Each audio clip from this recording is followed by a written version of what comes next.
motherfucking Fukushima zombie criminals. Goddamn motherfucking Fukushima zombie criminals. Goddamn motherfucking Fukushima zombie criminals. Goddamn motherfucking Fukushima zombie criminals. Radiation, the time of a once great nation. All right, peace on earth. That's a little bit of Atomic Cockroach. Goddamn motherfucking Fukushima zombie criminals. You can check that piece out on YouTube. That's where I got it at. Little one-hit wonder from 2011.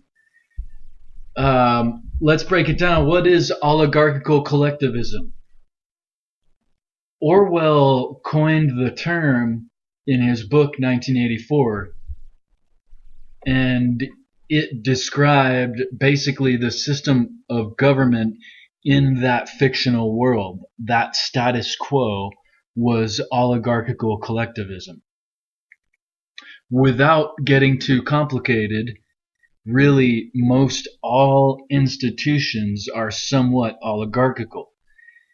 And institutions tend to collect, right? So most all institutions are oligarchies, and most all institutions come together in some form or another.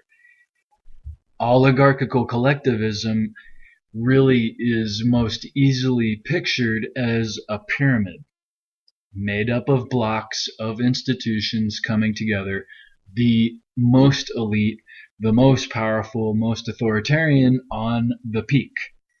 And in Orwell's world, it was an overtly fascist state where the one institution was in control of all aspects of the individual's lives. So, what is oligarchical collectivism? It is the pyramid system. The more slanted the steepness, the more authoritarian and oligarchical slant there is.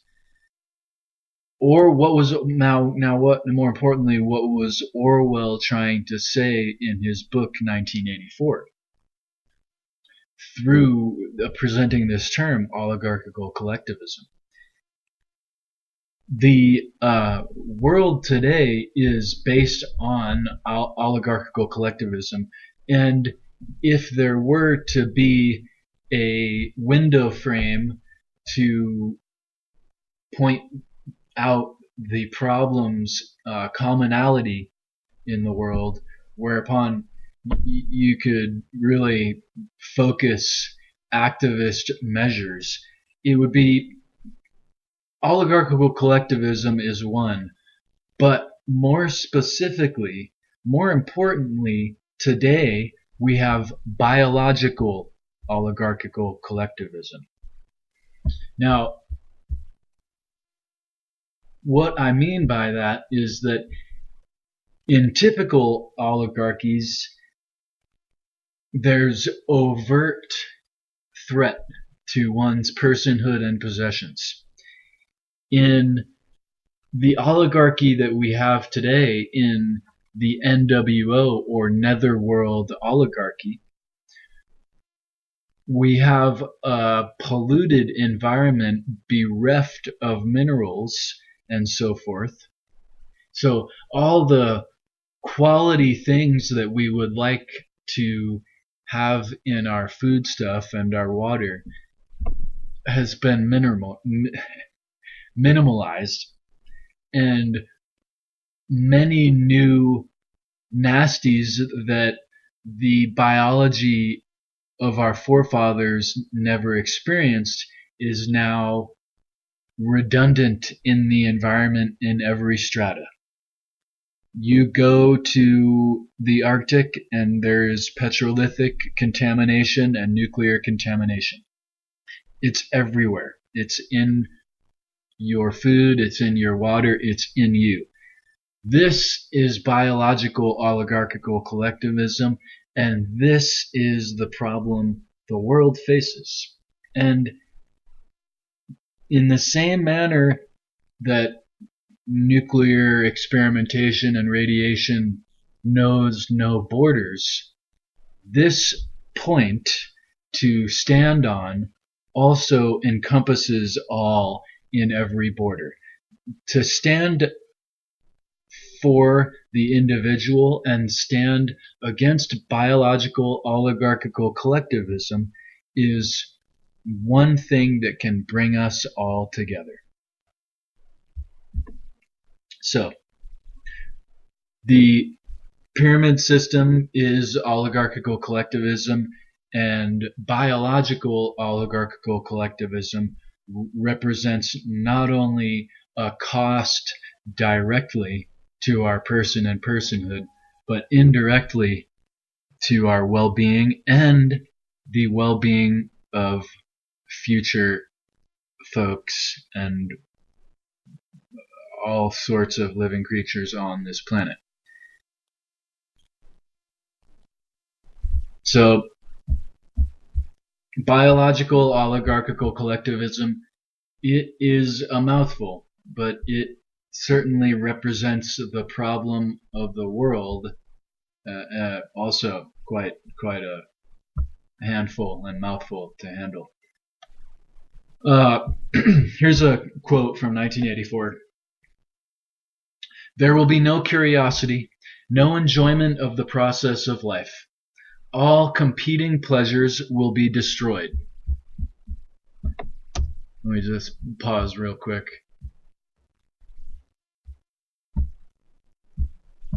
Got someone spying on me. I gotta turn this off. Forgot about this. Alright, peace on earth. I'm back.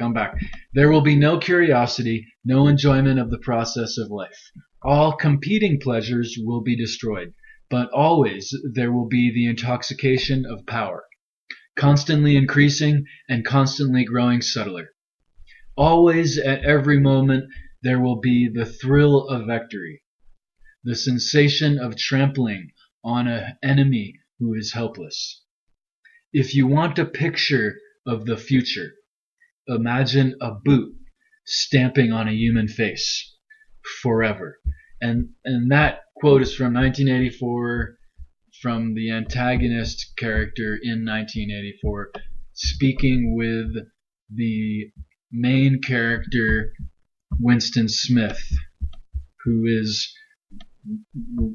represented as the archetype of the freed prisoner in the allegory of the cave, and also is really one of the last people in that culture. And Orwell was originally going to name title 1984 The Last Man in Europe, and that would be Winston Smith, the last person that is asking why.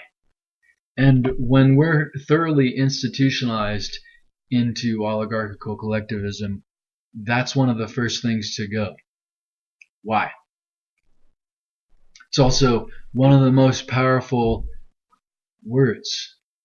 One of the most powerful things that someone can do is stand up and, if need be, stand up out of line and ask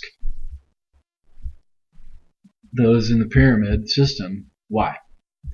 So I have an article entitled Biological Oligarchical Collectivism, and you can find that online.